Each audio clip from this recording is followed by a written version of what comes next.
महत्त्वाची घोषणा तुम्ही दिली आहे, कामगारांच्या बाबतीत निर्णय घेतला आहे, नेमकं काय ते बोलूया?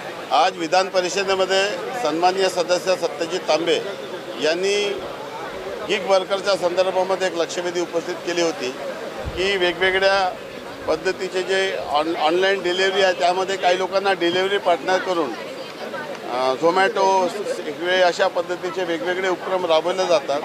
त्यांना कामगारचा दर्जा नाही आहे आणि कामगाराच्या व्याख्येत ते बसत नाही। सोबतच असे अनेक कामगार आहे की ज्यांना सामाजिक सुरक्षा देणं आवश्यक आहे। तर फक्त काही विशिष्ट कामगारांना या संदर्भामध्ये देण्यापेक्षा राज्य सरकारने एक असंघटित कामगारांचा एक बोर्ड केला होता, एक व्हर्च्युअल बोर्ड केला होता। त्याला सामाजिक सुरक्षा देणं हे सामाजिक सुरक्षा कोड 2020 नुसार तसं अनिवार्यच होतं, परंतु व्हर्च्युअल बोर्डनंतर आजपर्यंत सरकारला त्या संदर्भामध्ये निर्णय घेण्यामध्ये अनेक विषय अडचणी आहे।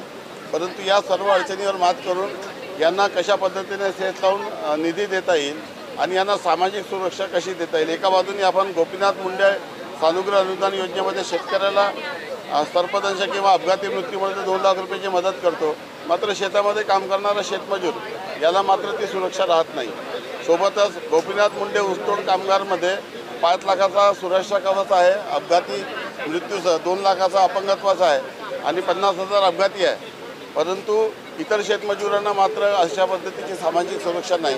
तर माननीय नरेंद्र मोदी साहेबांनी ई-श्रम पोर्टल जेव्हा जाहीर केलं त्या ई-श्रम पोर्टलमध्ये महाराष्ट्रात 1,75,00,000 लोकांनी या संदर्भात नोंदणी केली आहे, परंतु या सर्व लोकांना राज्य सरकारमार्फत देखील सामाजिक सुरक्षा कवच मिळालं पाहिजे आणि सोबत इतर कल्याणकारी योजनेचा लाभ भविष्यामध्ये मिळाला पाहिजे।